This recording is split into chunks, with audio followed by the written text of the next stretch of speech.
Welcome back to your Healing Buddy podcast with your host, Adina, Godette. I am a licensed psychotherapist who enjoys having conversations all about the different areas of mental health. I pray that from every episode, someone takes at least one nugget and is able to apply it to their personal life. Thank you so much for tuning in. Enjoy. Hey, you guys, welcome back to your Healing Buddy podcast with me, your host, Adina Godette. Thank you so much for tuning in to every week's episode. Make sure to like, comment, and subscribe, especially if you resonate with anything that we talk about in any episode. Of course, the main goal is to make sure that something is stuck with you and you can get any type of nuggets that you can, again, apply to your own life. Okay, so thank you for tuning in. I have a special guest here today, my cousin, Quintaya Lockhart. Thank you for joining me today. So, you ready? Yes. All right. Can you introduce yourself and let the people know who you are? What you do? So, like she said, my name is Quintaya Lockhart. I am 23 years old, and I attend Bennett College in Greensboro, North Carolina, a all-women's HBCU. Okay, yes, Bennett College. Bennett Bells, do it well. Okay. She rep her college. Okay, do you hear me? She said, Bennett Bells, do it well. Okay. Oh, well, thank you again for coming and to joining me today because I know you have a story as well. Yes, I do. Okay. So let us know what you do in the community because you are very active. Yes, so I'm a part of a church, Dominion Church in Greensboro, and I also do campus ministry at Bennett College. So that's currently what I'm doing. I'm involved in a whole bunch of other things, but yeah, that's my main thing that I do. Okay, good. So how did you get into ministry? And also, do you feel like it is a lot to be doing both? Like obviously you go to church outside, but to do campus ministry and to also be involved in a part of it, do you feel like that's a lot of work at times? Especially being in college? Yes, it is. It is a lot of work. It can be a lot, especially when you are discipling people and you're talking to people, telling them about the gospel, of course, trying to bring younger people in, but also, not compromising what your beliefs and what you say, because it's a lot of controversy around a lot of things. So it definitely is, it definitely gets hard at times, but with God, like, I can get through it all, and I get through it all every time, day by day, week by week, month by month, year by year. Okay. So yeah, that's what I can say about that part. You had asked another question too. How did you get into ministry in general? Because I mean, with you being 23, you being very young, a lot of people are still struggling when it comes to God, faith, religion, spirituality. So how did you get into being a leader and a helper, in campus ministries? So I can bring this all the way back to went out because the first institution I was at was North Carolina A&T State University, and when I was there, I had ended up having to take a year off, the COVID year, because I didn't do so well in class. So then I took a year off, and I just did not, that year that I was out of school, I did not like how my life was going at all. I didn't like how it was going at all. Okay. I was, doing what young people do. And what is that? Drinking, going out, just doing a lot, just feeling like my life wasn't worth anything. So can I ask you, do you feel like it was more so, well, obviously you might not have been very focused, like in that time, right? Like you said, you were partying, drinking, doing everything. And of course you were out the house. So, a lot of people do that when they get out the house. Right. So you weren't necessarily focused, but do you feel like it was something deep and internal as well? Like not just, doing what everybody else is doing, but do you feel like it was something that was going on with you internally that also made you kind of do that stuff or maybe hit rock bottom at that time? Yeah. So I want to say, I dealt with a lot of anxiety and depression around that time as well. And I think it was kind of functional at times too, because I was like at a job and, I was working and being normal. But then once I once I noticed I was doing a routine of things, I'm like, this is not where I want my life to be at. Like, this is not where I want my life to be at. And then also around that time, I was with a guy. I was in a relationship with him, and the relationship, it was on and off at times. But I know one time it was off.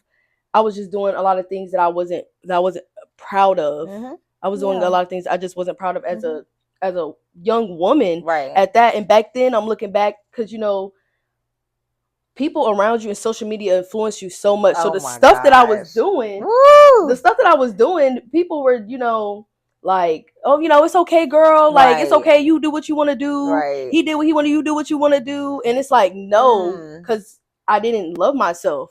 I didn't love myself when I was doing you didn't know that. And I didn't know that at the time. Yes. Right. And so even thinking about, like you said, social media, and in our world right now, social media is so like trendy. Whatever's trendy is, what everybody's going to do, because you see it so much. Whatever you're intaking, whatever you're listening to, whatever you're watching, it's sometimes, like we say, okay, it's not necessarily going to influence you, but sooner or later, it's going to be your thoughts, It does. And also, I'm glad you said that, other people too, like that were probably around you again. And that's why I said, like, when you're around other young people, because as your age, when you're around other young people, they might not be where you're at in your journey. So that could be even harder to, resist temptation and to be like, do I really want to do this just because everybody else is doing it, or to fit in, or even if it's not to fit in, just because, okay, it's acceptable. It's acceptable and it's tolerable, and nobody's going to really say, well, girl, if that's not what you, do what you want to do, and also do what God wants you to do, right? And I can say around that time, I probably, I won't say I didn't have good friends, but they were lost too. So we was a blind leading the blind, because birds of a feather at that point, flocking together. Okay. Like, it's nothing against my friends or anything, but around that time, it was just a lot, because and they were doing young college stuff, like we were all doing what people do in college, right? And then, but you just felt like, I started to feel different, because I remember seeing this post on Instagram, and a girl was saying, I'm God's favorite, and and I'm like, dang, I'm trying to see what that like. Like, I don't like I'm trying to see what that feel like. What that feel like. God. So I remember it was, I forgot what year it was, but I think it was going into 2022. Like, it was 2021 going into 2022. Okay. Because that last year, that last New Year, I was drunk. I was calling a man that didn't even love me. Like, it was just not, it was not given. So just seeking the comfort and care and love in the wrong place. In the wrong place, yeah. And then, mentally, I just was not okay that whole year. Like, mentally, I just was not good. And I remember sitting on my toilet. That's when you know it's low. When you're on the floor, when you're in the shower. I ain't going to no party. I ain't going to no New Year's party or nothing. I sat on the toilet. I said, Lord, I was just praying about a whole bunch of stuff. I was just like, Lord, like, I don't like the way my life is going. I need you to come in and fix this. I need you to come in and do this. I need a better life. Like, I want a better life. That's good. And then it was, it went into the summertime. God was moving a little. I thought at the time God was moving a little slow. I was like, I'm getting frustrated. I'm like, even the guy that I was with at the time, I remember telling him vividly, like, like, I prayed about it, and I just feel like God's not doing nothing, and And at the time, he was being encouraging, doing all that stuff. Yeah. And so I was like, yeah, whatever. So you're not working hard enough. Yeah. So then, something had happened that summertime, and God ended up providing for me. Good. And then I was just like, okay, God, real for real, okay, because it was random. It was random. It was that you weren't expecting it. I wasn't expecting it. Like, I got on my knees and prayed, and it happened the next day. Woo. He may not come when you want him, but he's gonna be there right on time. And so that happened, and then, and at this time I was still in the relationship. Okay. So, and I remember, like, throughout that year too, I was praying about the relationship. I was like, Lord, if this is the person for me, like, like, just let it happen. If it's not, like, But I don't know if some stuff had ended up happening in the relationship. The person that I was with at the time, he did have a kid on the way. Okay. But I want to say it's not. Well, I'll go deeper into that. I'm about to say, yeah, you need to explain. What do you mean you had a kid? And I decided to stay with him. Okay, that was your decision. Yeah, that was my decision. I decided to stay with him, and because when the situation happened, we weren't together, and then that was one of the off. That was one of the off situations. But then whatever, and so, oh no, the kid was already born. I'm sorry, y'all. The kid was already born at this time. Yeah, at this time. Okay. Yeah, and so I remember something had ended up happening between me and the baby mother, like on Twitter. It was embarrassing, and I'm telling y'all, it was so embarrassing. It was so embarrassing. It's your story now. That's okay. It's my story. But no, at the time though, no.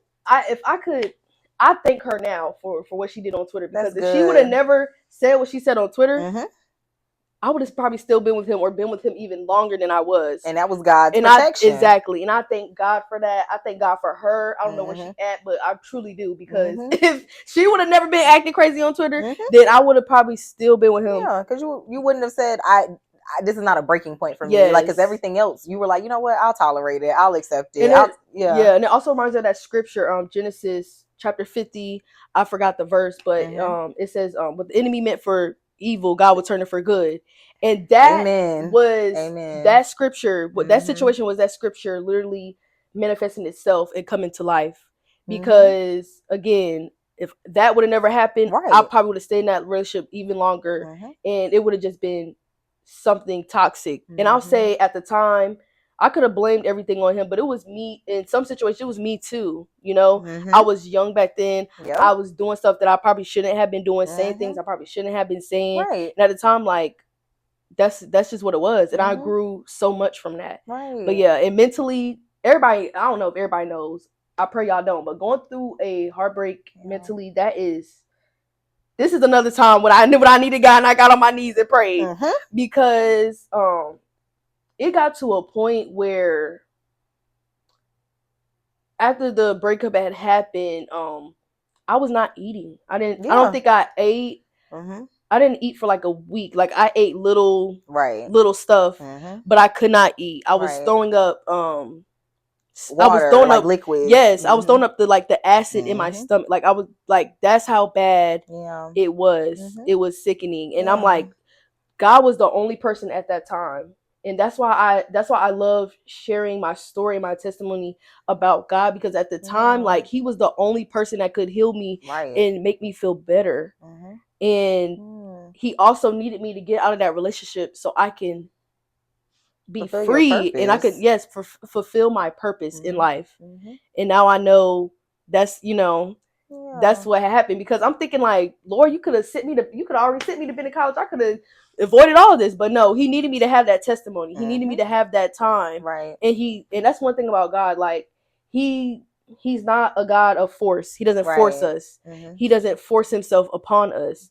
So he might allow some situations to happen so you can, I need you, God. He's like, get me off the list. Get me off the strong soldier list, right? Yes, but I don't regret it. Even to this day, I don't regret my testimony. And I know down the line, and even now, it helps young girls out, especially with being in a situation, or being in a relationship with somebody that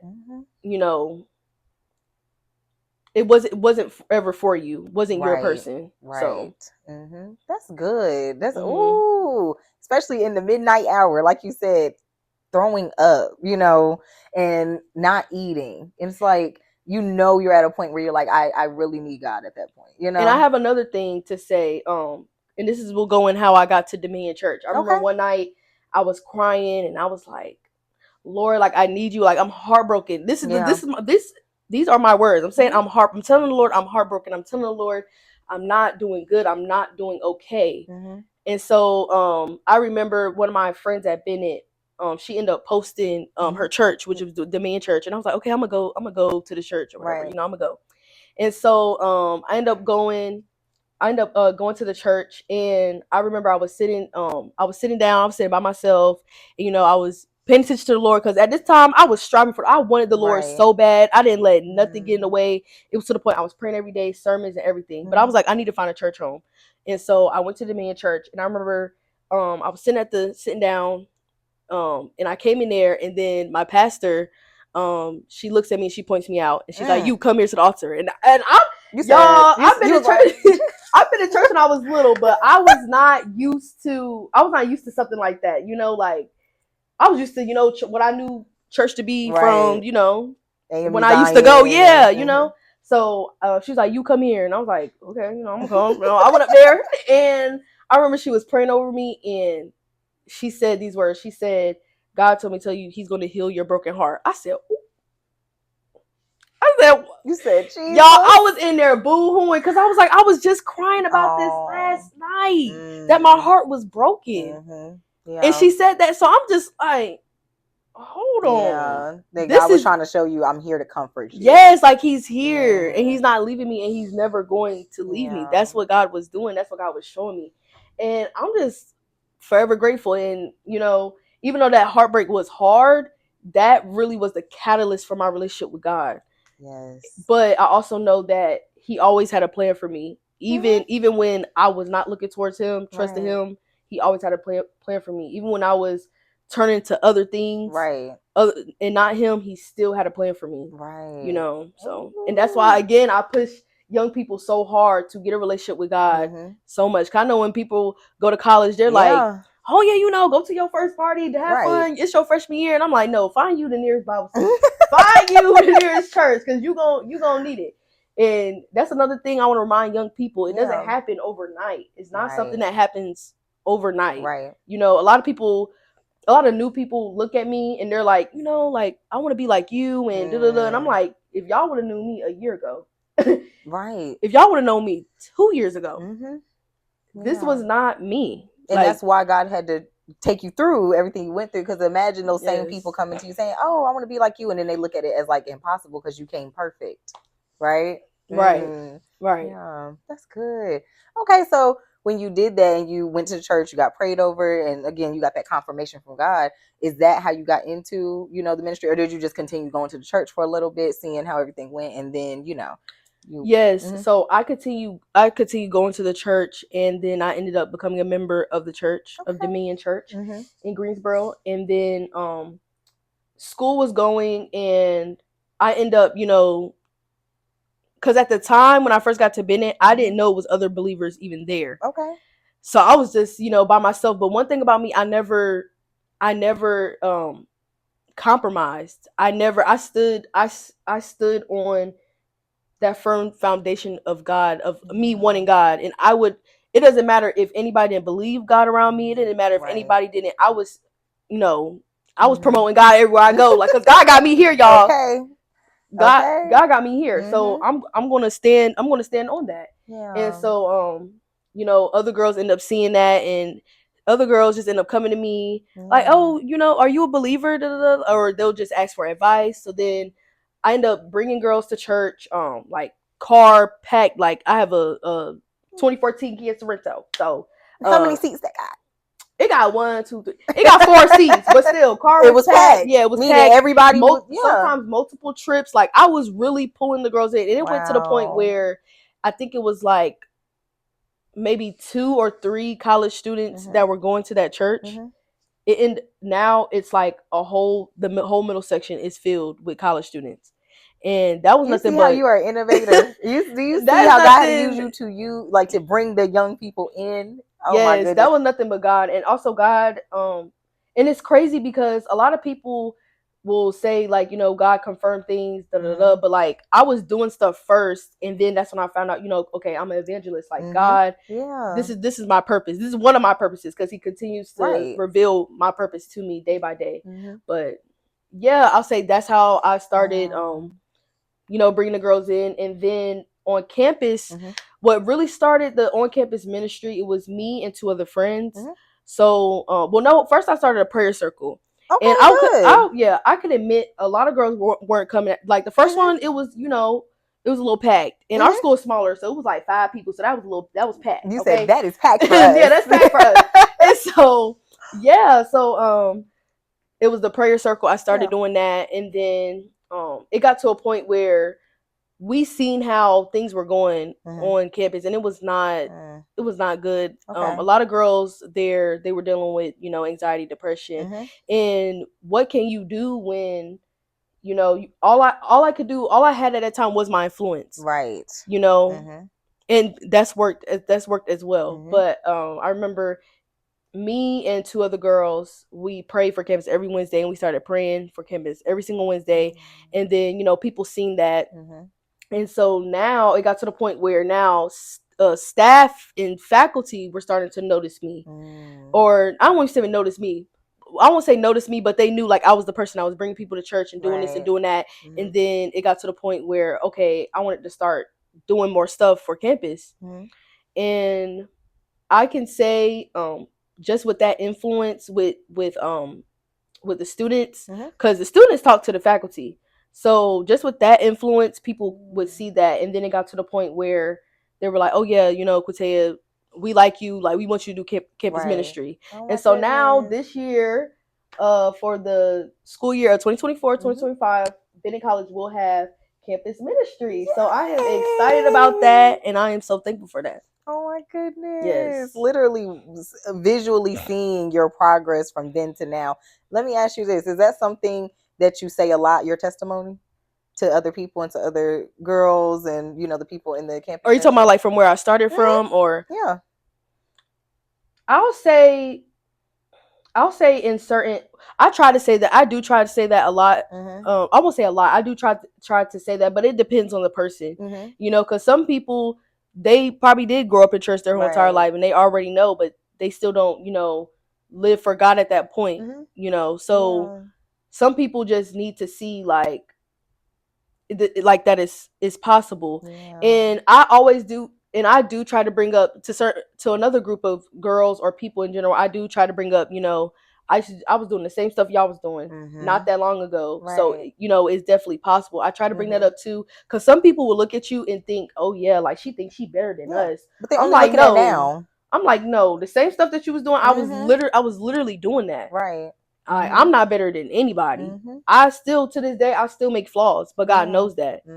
God knows that. He even says in his word, like the righteous still mess up. The righteous still, every day. We still mess up. Every day. Yeah. We can even be quiet all day. Our thoughts, you thought something. Yes, you can think something that was, okay, you can think something that was wrong. And that's how it is. Good. And so I ask that too, because sometimes people don't say it as often, and I always tell God, like, I don't want to forget, like, the story, no matter how long it was ago that something traumatic may have happened to me. Yes, I don't want it to affect my future, of course, but sometimes you do have to remember so you won't go back there, because let's be honest, anything that we overcome can still trigger us. Anything that we overcome can still have an impact on us now. For example, people could work on their anger. They're working on anger management, but you get past it, you're having your coping skills, you're finally at a point where you're emotionally regulated, right? But then somebody gonna keep testing you. It's gonna be a week. Every day something gonna happen to the point where it's still in you. You know what I'm saying? Yeah. And the devil likes to do that when they see like some, you're moving in good direction, because you're leaving his great, you're leaving the devil's hands. And bring that back to the first story, because I have to say this and kind of reiterate it, but with the situation I was in, that relationship, I also found out it was about a year later that the kid that was that he had wasn't his. Lord have mercy. And I found that out. And again, I thank God for even me finding out a year later, because at the time, I was hot. I'm like, what? Like we right. At the time I was hot, but I still thank God for even finding out a year later, because again, I would have still trying to work it out, like, oh yeah, it's not yours. Yeah, yeah, it's not yours. But again, also in that time, the enemy was trying to come for me, right? Like, like y'all could get back together and saying this and saying that, right? Like just bringing back old feelings, bringing back old things. Like that person was not for me, right? And no matter how good of the good times it was, because I know some people who are in toxic relationships, people be like, well, why you just don't leave? And I can see it from a different perspective of your mind doesn't try to tell all the negative things. It's trying to get the positive. It's trying to be positive. Like, when we went to the roller skating rink, we held hands. Well, in a relationship, stuff happens, but but no. In the overall sense of it, the good didn't the good definitely did not outweigh the bad. The bad outweighed the good. And, we have to remember that. And that's why we set boundaries. That's why we have to set boundaries and say, okay, regardless of how I may feel later, regardless if I feel lonely later, I still have to keep this boundary for me, because I got to love myself more than I love this person. Yes. So, and another thing that the enemy tries to do, and even be our own self, is unforgiveness. And unforgiveness can kill you. I heard somebody say it's like making poison for somebody else and drink or something like that. Yeah, basically, yes, definitely. I tell my clients this when you're holding on to anger and you're holding on to grudges and unforgiveness, you are literally drinking poison that is for somebody else. Literally, because you're the only one feeling away. They done got past it. Like when I tell you, and you're holding on to it. I used to eat him up in my head or to my friends. I used to eat him up real bad. But I remember one time, God was getting on me. It was and he turned me to a scripture in Matthew, and it was basically saying like, it was talking about reconciling, and so I tried to reconcile the situation, but it got to the point even after that, I still was talking bad about this man. Like I was still so hurt about the situation. Like I was still, and there's so many things that even happened in between. But if I could tell the story, we're gonna be here all day. We don't got all day, but it's so much things that even happened even between that, and I was literally like continuing to hurt myself, blocking my blessings because I was not forgiving this person. And I can like confidently say like he's forgiven, like I forgive him. And even though at that time it did hurt, he was a part of the story, to get me to where God needed me to be. So I think people also need to look at things as when they look in the past, like yes, we're called to look ahead and not look back, but also we need to also remember that don't let the stuff in the past keep bringing us back, because that's exactly what I was doing. Every time I had that thought, every time I thought about him and just wanted to say this, do this to him, I kept bringing myself back into a place where I'm not supposed to be at anymore. And also, God has some amazing things ahead for you. Like don't keep looking and don't back. let it affect your future. I think that's the thing. You can always look back to reflect. Look back to reflect, because sometimes, again, like I said, sometimes you'll be like, why am I even feeling the way presently? Because of, so look back to reflect and see what you need to do differently. But yes, don't let it affect your future to where you're going back. Look back, don't go back. Because out of that relationship and other relationships in the past as well, that had me have trust issues, major trust issues, self-esteem issues, because it's like, well, if he could cheat on me with her, then what's wrong with me? What's wrong with me? Nothing. Yeah, just what's wrong with me? Why I feel like what's wrong with me? I did this. I did everything right. I cooked that clean. Like what's wrong with me?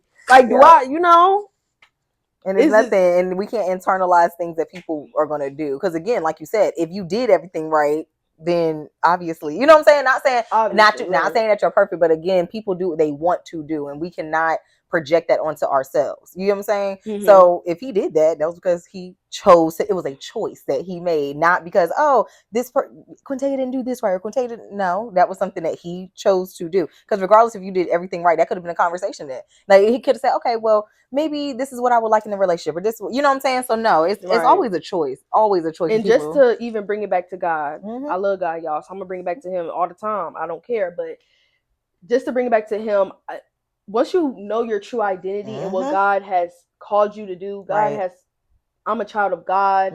God has said I'm redeemed. He has said a lot of things. I'm saved.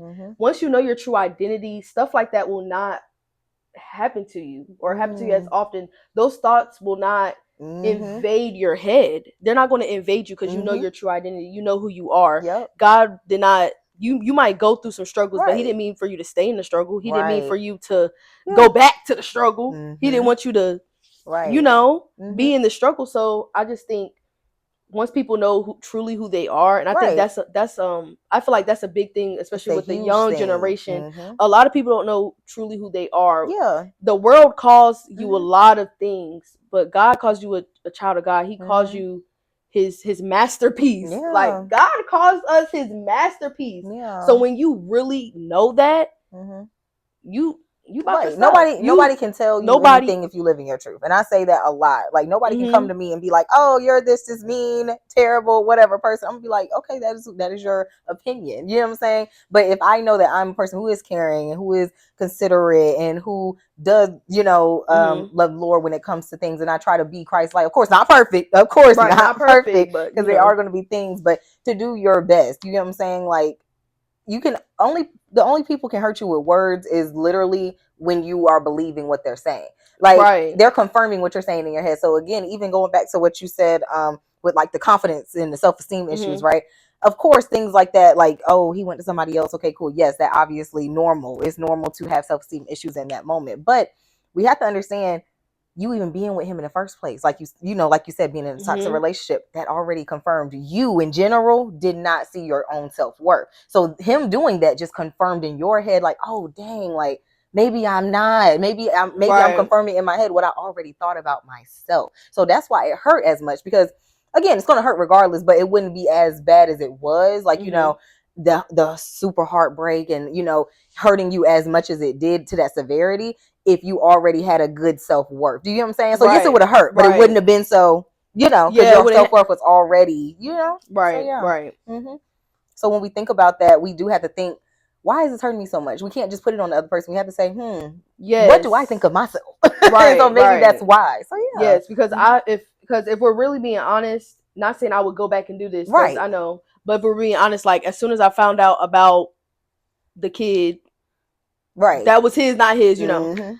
I should have left that relationship then. Exactly. I should have left that relationship then. I should have said, no, I'm not doing this. I know my worth. This is not. It might hurt, but I'm doing what I'm. Me leaving shows my worth. You know what I'm saying? Exactly. But it's gonna hurt, of course. I had to still get through it. I got to process my emotions. But if staying there is easier than leaving. It is, because you don't have to do as much work. Let's be honest. You think you do because you're like, oh, I'm at this person and I feel some way and I don't trust them. Okay, well, it's easier actually to stay though, because it's not going to be as uncomfortable for you to leave and actually do the work. Yeah. Well, that's good. I'm so happy that you have gotten out of that.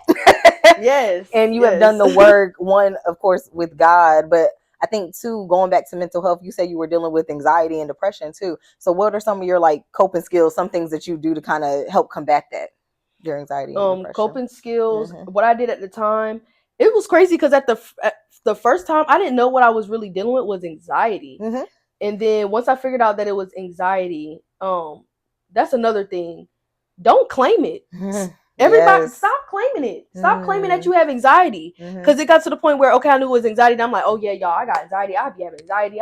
Don't claim anxiety. Like you used it as more of a crutch, or you know. Don't claim it. A lot of people claim, and I know some things are, you know, really, you know, chemical imbalances in people's mind, but some people, again, we have, I think this generation is normalizing all those things. We were never meant to have anxiety. We were never meant to, not saying that it won't come, but we were never meant to, we were never meant to have that a part of our identity, a part of us.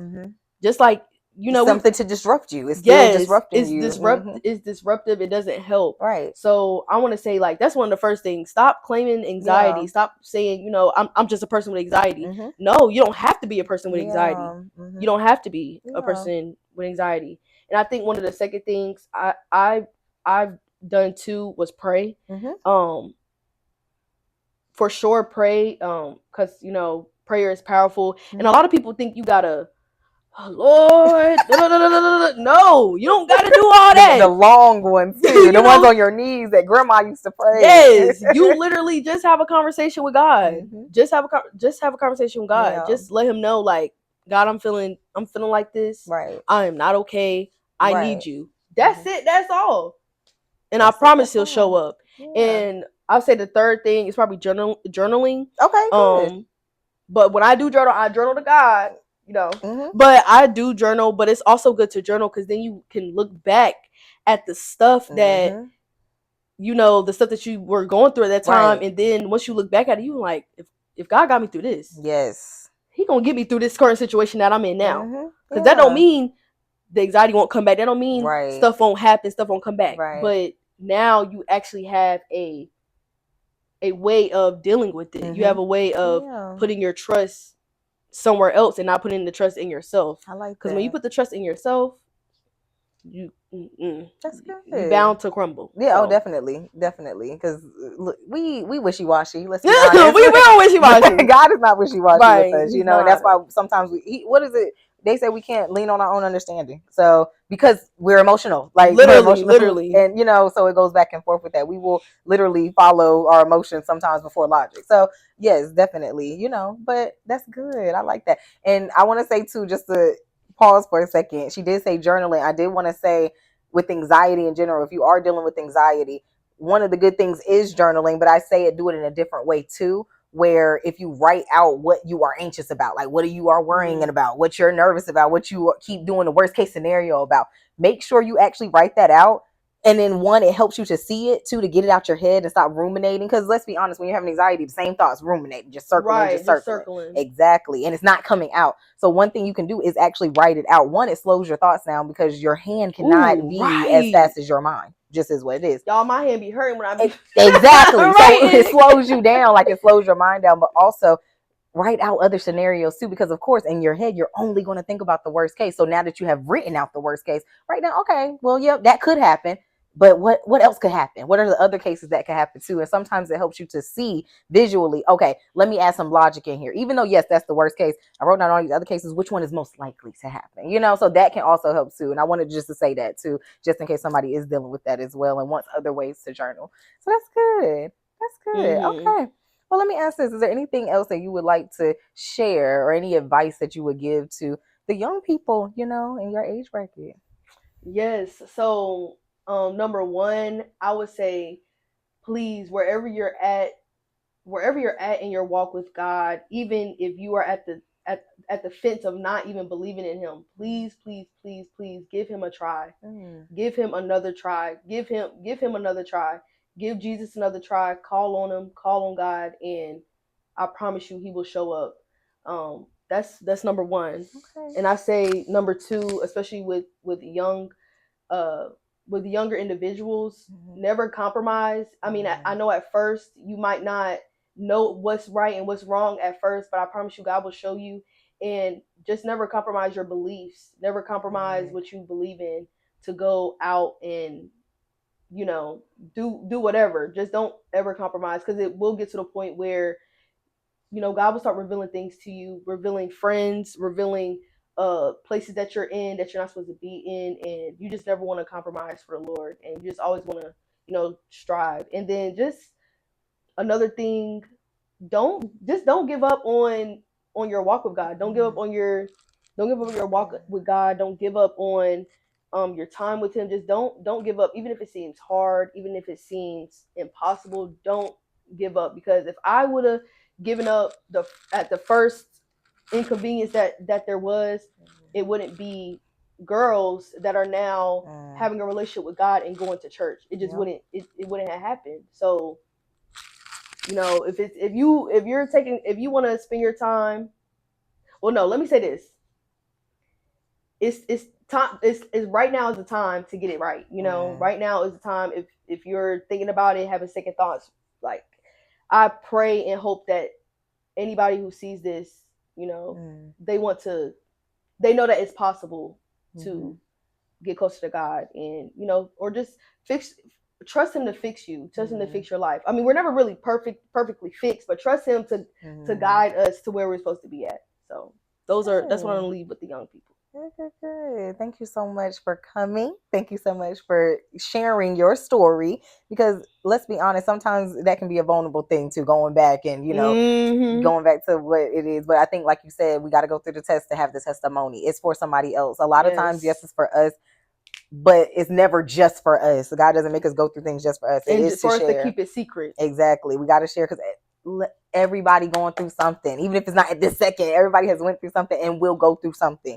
And so your story will help many people, just like it's already helped so many young women. I'm so proud of you. Okay. Thank you. So, and everything, blessings to you in your upcoming campus ministry of 2024 at Venice College. Okay. I'm so happy. So yes, again, comment, like, subscribe. If anything resonated with you, if you got something from it, type it below. Like, let's have a conversation. Thank you so much for tuning into your Healing Buddy podcast. Yes. Next week we have another episode, so tune in again. But I appreciate you. All right, thank y'all.